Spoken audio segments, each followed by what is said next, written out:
మేడారం జాతరకు సంబంధించి లక్షలాది మంది భక్తులు వస్తుంటారు. ఆ వచ్చిన వాళ్ళకు సంబంధించి ఫస్ట్ ఎయిడ్ కానీ లేకపోతే ఏదైనా హెల్త్ ఇష్యూస్ వస్తే ఇమీడియట్లీ వాళ్ళకు రెస్క్యూ అందించేందుకు కూడా మొబైల్ అంబులెన్స్లను కూడా సిద్ధం చేశారు. మొత్తం ఎక్కడ చూసినా కానీ భక్తులకు ఎక్కడైనా ఇబ్బంది కలిగితే దానికి తగ్గట్టుగా ఈ మొబైల్ సంబంధించినటువంటి బైక్ తోటి ఈ అత్యవసర సేవలను అందించడానికి 108ను ఏర్పాటు చేశారు. ఫస్ట్ రెస్పాండర్ అంబులెన్స్ దీన్ని అంటారు. ఒక బైక్ ఉంటుంది. బైక్లో కావాల్సినటువంటి మెడికల్ ఎక్విప్మెంట్స్ అన్నింటినీ కూడా ఇక్కడ ఉంచుతారు. ఎవరికైనా అస్వస్థకు గురైనా లేకపోతే వాళ్ళకు అత్యవసరమైనటువంటి వైద్యం అందించడానికి కావలసినటువంటి అన్ని రకాల సేవలు అందించడానికి ఇవన్నీ కూడా రెడీగా ఉంచారని చెప్పొచ్చు. దీంట్లో ఎక్కువ మంది అస్వస్థకు గురయ్యే సమయంలో ఆక్సిజన్ అందక ఇబ్బంది పడే అవకాశాలు ఉంటాయి. ఎండ తీవ్రత కూడా ఎక్కువగా ఉన్నప్పుడు ఇలాంటివి జరుగుతుంటాయి. తర్వాత కొంత ఎక్కువ మంది అంటే దాదాపు లక్షల మంది భక్తులు దర్శనం చేసుకునే క్యూ లైన్లలో ఉంటాయి కాబట్టి ఆ టైంలో కొంత ఒత్తిడికి గురైనప్పుడు కూడా అస్వస్థకు గురయ్యే వాళ్ళు ఎక్కువగా ఉంటారు. అందుకోసమే ఆక్సిజన్కి సంబంధించి కూడా మొబైల్ ఆక్సిజన్కి సంబంధించినటువంటి కూడా ఉంది. అదేవిధంగా మిగతా కిడ్స్కు సంబంధించినటువంటి వాళ్ళకు కావాల్సినటువంటి వైద్య పరీక్షలు కావచ్చు వాటన్నిటినీ కూడా అందించడానికి కావలసినటువంటి సౌకర్యాలన్నీ కూడా ఇక్కడ సిద్ధం చేసి ఉంచారని చెప్పచ్చు. ప్రస్తుతం ఇక్కడ ఒక ఎమర్జెన్సీకి సంబంధించినటువంటి సిబ్బంది కూడా వాళ్ళు ఇట్లా ఈ టీంకి సంబంధించి ఏమేమి ఇక్కడ ఉంచారు సార్? ఇక్కడ మొత్తం మాకు మా సార్ గారు చెప్పిన విధంగా అయితే PM sir programme manager Shivakumar sir గారి పరంగా మేము చేస్తున్నది ఇక్కడ వర్క్ సార్. అయితే ఇక్కడ టోటల్ మెడికల్ ఎమర్జెన్సీకి సంబంధించి మెడికల్ ఎక్విప్మెంట్స్ ఉంటాయి. Emergency equipments and emergency medicine ఉంటుంది మా దగ్గర. ఇక మెడికల్ ఎక్విప్మెంట్స్ వచ్చి ఎమర్జెన్సీ మెడికల్ ఎక్విప్మెంట్స్ వచ్చి ఇప్పుడు జాతర కాబట్టి చాలా క్రౌడ్ ఉంటుంది. బ్రీతింగ్ ప్రాబ్లమ్స్ కేసెస్ ఏమేమి ఉంటాయి మీ దగ్గర? ఆక్సిజన్ సిలిండర్ ఉంటుంది సార్. పోర్టబుల్ ఆక్సిజన్ సిలిండర్ ఉంటుంది. అండ్ ఫస్ట్ ఎయిడ్ కావాల్సిన ఫస్ట్ ఎయిడ్ కిట్స్ మొత్తం ఉంటాయి. బీపీ ఆపరేటర్ ఉంటుంది. పల్స్ ఆక్సిమీటర్ ఉంటుంది. గ్లూకోమీటర్ ఉంటుంది. థర్మామీటర్ ఉంటుంది.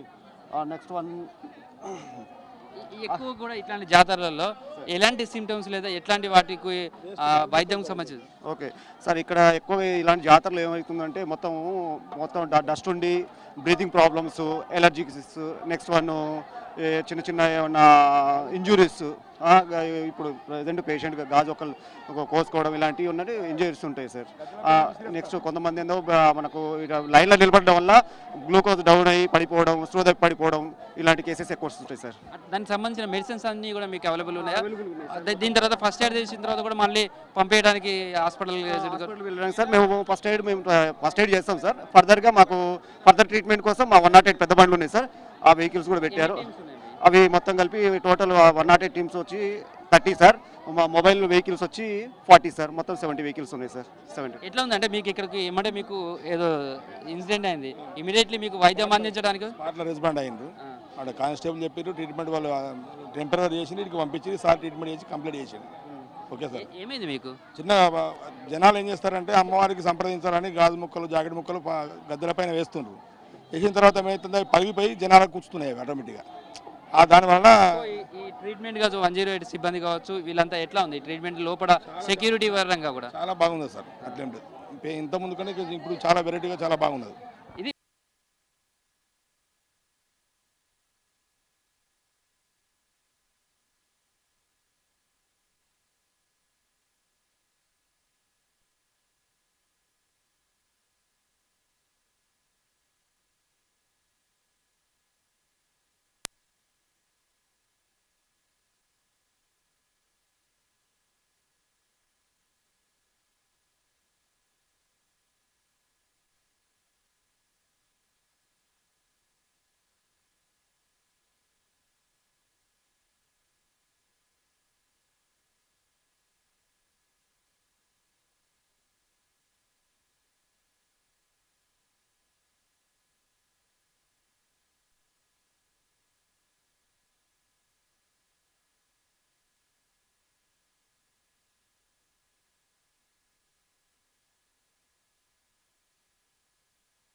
అన్న జోక్స్లో పెడుతున్నాడు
అంటారా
చాలా ఆనందం